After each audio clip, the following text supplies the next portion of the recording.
함진기TV 시청자 여러분 안녕하십니까? 함진규입니다. 아직 함진기TV 구독자가 아니신 분은 화면 아래 구독 버튼과 좋아요 꾹 눌러서 함진기TV를 응원해주세요. 더 유익한 내용으로 여러분께 보답하도록 하겠습니다. 양자 컴퓨팅의 꿈은 인류의 미래를 향한 꿈 가운데 가장 중요한 한 가지입니다. 그래서 양자 컴퓨팅 기술의 발전 소식은 사람들의 관심을 끕니다. 양자 컴퓨팅은 왜 그렇게 중요한 기술로 여겨질까요? 양자 물리학은 원자 단위의 극소 세계에서 일어나는 운동을 설명하는 학문인데 우리가 일상적으로 경험하고 있는 거시 세계에서 운동과 많이 다르다는 특징을 지닙니다. 이를테면 우리는 현실적으로 죽었으면서 살아있는 상태가 존재한다는 것은 경험할 수도 없고 생각할 수도 없습니다. 그러나 양자의 세계에서는 이런 일이 실제로 일어납니다. 바로 중첩이라는 현상입니다. 그렇다면 이처럼 고전 물리학의 한계를 벗어난 양자 세계의 운동 법칙을 활용한 기계를 만들어 복잡한 계산을 지수함수적으로 빠르게 처리할 수 있다면 어떨까요? 지수함수적이라는 말은 연산의 횟수가 지수적으로 늘어나는 것을 말하는데요. 연산 횟수가 지수적으로 늘어나게 되는 문제를 해결하기 위해 컴퓨터를 동원할 경우 지금의 슈퍼 컴퓨터로는 수백만 년이 걸리는 경우도 있습니다. 사실상 이런 문제는 지금의 컴퓨터로는 해결할 수 없는 것이죠.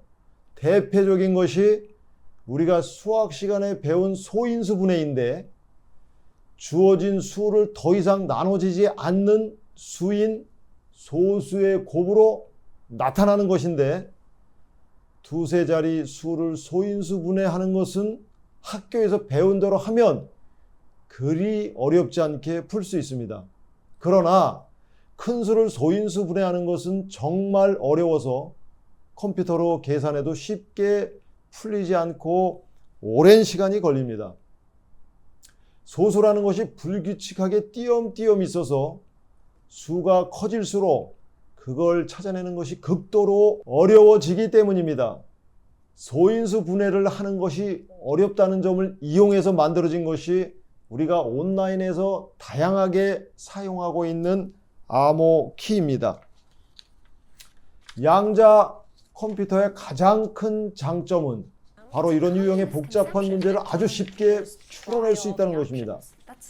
문제 해결에 필요한 연산의 횟수가 지수적으로 늘어나는 이런 문제는 소인수 분해만이 아닙니다. 빅데이터라는 대규모 데이터베이스에서 특정한 정보를 검색하는데도 데이터의 크기에 지수적으로 비례하여 연산 횟수가 증가합니다. 과학기술의 분야에서도 우리가 더 많은 발전을 이루려면 반드시 해결해야 하지만 지수적으로 증가하는 연산 문제로 아직 해결 불가능한 것으로 남아있는 문제들이 많습니다. 이러한 문제들은 우리가 지금 사용하고 있는 클래식 컴퓨터로는 해결하기 어렵습니다. 그런데 양자 컴퓨터의 특성을 활용하면 이러한 복잡한 문제들을 훨씬 효과적으로 해결할 수 있습니다.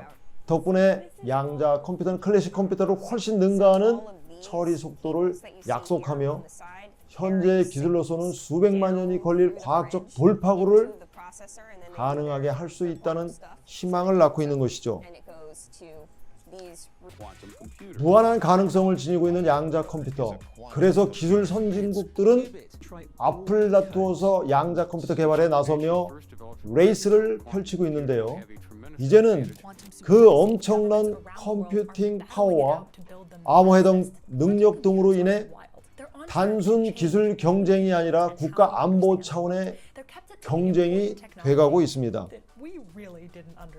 현실적으로 양자 컴퓨터를 구현하는 데는 해결하기 힘든 장애물이 있습니다. 바로 연산 과정에서 나타나는 오류 문제입니다. 이 때문에 IBM, 구글 등이 양자 컴퓨팅 하드웨어를 발표했음에도 불구하고 아직 실용적인 목적으로 사용되지는 않고 있습니다. 그런데 최근에 양자 컴퓨팅을 선도하고 있는 마이크로소프트와 퀀티눔은 신뢰할 수 있는 양자 컴퓨터를 만드는 데 중요한 돌파구를 달성했다고 발표에 업계의 시선이 쏠리고 있습니다.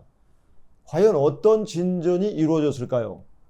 양자 컴퓨터의 핵심 구성 요소인 큐비트는 매우 강력하면서도 민감합니다. 엄청난 성능을 발휘할 수 있는 잠재력이 있지만 사소한 방해에서도 데이터 오류가 발생할 수 있다는 것이 단점입니다. 양자 컴퓨터는 최종 연산값을 얻기 위해서는 노이즈로 인해 발생하는 연산 에러를 교정하는 절차인 양자 에러 교정을 거쳐야 합니다. 그래서 양자 컴퓨터의 큐비트에는 일반적인 연산에 사용하는 논리 큐비트와 오류를 감지하고 교정하는 오류 교정 큐비트를 함께 사용합니다. 그러니까 양자 컴퓨터에 장착되는 큐비트 중 상당수가 오류 교정에 사용되는 큐비트라는 것이죠. 다만 개발자들이 논리 큐비트의 정확도를 높임으로써 오류 저항성을 높여가고 있으므로 점차 오류 교정에 사용되는 큐비트 비중은 줄어들고 있습니다. 마이크로소프트와 퀀티눔은 바로 이러한 큐비트 오류 교정에서 돌파구를 만들었다는 것인데요. 마이크로소프트의 오류 교정 알고리즘을 퀀티눔의 물리적 큐비트에 적용함으로써 30개의 물리적 큐비트에서 4개의 신뢰할 수 있는 논리 큐비트를 생성할 수 있었다고 합니다.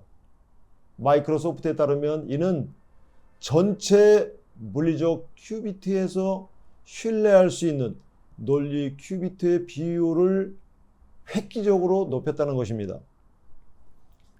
이러한 노력은 인상적인 결과를 낳았습니다. 시스템은 단 한 번의 오류도 없이 14,000회 이상의 실험을 성공적으로 수행했으며 이는 기존 기록보다 800배나 개선된 것입니다. 마이크로소프트는 향후 몇 달 내에 이 기술을 자사의 클라우드 컴퓨팅 플랫폼에 통합할 계획입니다. 양자 컴퓨터가 고전적인 슈퍼컴퓨터를 능가하기 위해서는 오류가 교정된 논리 큐비트가 최소한 100개는 있어야 한다고 알려져 있습니다.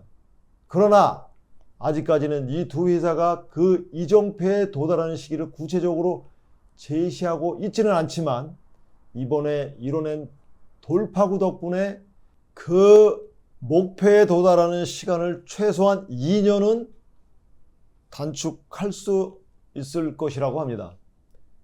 양자 컴퓨터가 실용화된다면 새로운 시대가 펼쳐지게 될 것입니다. 양자 컴퓨터의 엄청난 잠재력 때문에 각국은 이 기술에서 우위를 점하기 위해서 경쟁하고 있습니다. 중국은 지난해 10월 255 큐피트의 양자 컴퓨터 지우장 3.0을 선보이며 이 컴퓨터가 세계 최고 속도의 슈퍼컴퓨터보다 1경배 빠르다고 주장했습니다. 유럽에서는 프랑스가 2035년까지 2048 큐비트 양자 컴퓨터를 상용화하기 위해 약 7,300억 원을 투자하는 프로젝트를 시작했습니다. 일본은 미국과 함께 양자 기술을 개발하며 IBM과 구글은 일본의 도쿄대 시카고대와 손잡고 10년 동안 약 1,380억 원을 들여 공동으로 연구를 진행할 계획입니다. 그렇다면 우리나라는 어떤 상황일까요? 한국은 양자 컴퓨터 분야에서 출발이 늦었습니다. 그 때문에 올해 초 20큐비트 양자 컴퓨터 초기 모델을 시연한 수준입니다. 정부는 양자 기술을 미래 핵심 산업으로 보고 2032년까지 9,960억 원을 투자할 계획을 세워놓고 있지만 아직 초기 단계에 머물러 있습니다. 또한 현재 AI 기술에서 한국이 크게 두각을 나타내지 못하고 있는 상황에서 이러한 문제가 양자 컴퓨터 분야에서도 반복되는 것이 아닐까 우려됩니다. 지금까지 함진규의 4차 산업혁명이었습니다. 감사합니다.